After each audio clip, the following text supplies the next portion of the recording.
अब जेल में बंद छात्र भी देगा नीट का री एग्जाम। जी हां, बिलासपुर हाईकोर्ट ने एक अर्जेंट हियरिंग के मामले में इसके लिए मंजूरी दे दी है।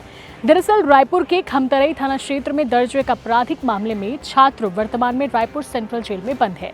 छात्र ने अपने वकील के माध्यम से हाईकोर्ट में याचिका दाखिल कर अंतरिम जमानत की मांग की थी। याचिका में कहा गया था कि वो नीट परीक्षा में शामिल होना चाहता है। इसके लिए एडमिट कार्ड की कॉपी भी कोर्ट में पेश की गई। छात्र के वकील ने जेल में पढ़ाई के लिए जरूरी अध्ययन सामग्री मुहैया कराने का भी रिक्वेस्ट किया। मामले की तत्काल सुनवाई करते हुए चीफ जस्टिस रमेश सिन्हा ने छात्र को परीक्षा में बैठने की अनुमति दे दी है। कोर्ट ने निर्देश दिया है कि छात्र को पुलिस कस्टडी में परीक्षा दिलाई जाए और परीक्षा समाप्त होने के बाद उसे तुरंत वापस जेल लाया जाए।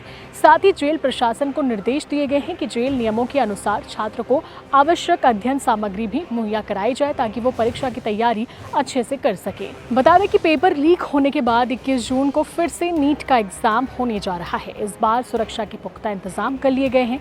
नीट परीक्षा के दौरान छात्रों की बढ़ने वाली भीड़ को देखते हुए दक्षिण पूर्व मध्य रेलवे ने 10 ट्रेनों में 40 एक्स्ट्रा जनरल कोच लगाने का भी फैसला किया है। इसके साथ ही छात्रों की सुविधा के लिए विशेष मेमू ट्रेन का भी संचालन किया जाएगा। यानी नीट के री एग्जाम को लेकर प्रशासन ने हर तरह से तैयारी पूरी कर ली है, लेकिन इस बार क्या पेपर फिर से लीक होता है, ये देखने वाली बात रहेगी। फिलहाल हाईकोर्ट के इस फैसले को लेकर आप क्या सोचते हैं, कमेंट जरूर करें और साथ ही ऐसे ही खबरों के लिए सीजी भास्कर के साथ बने रहें।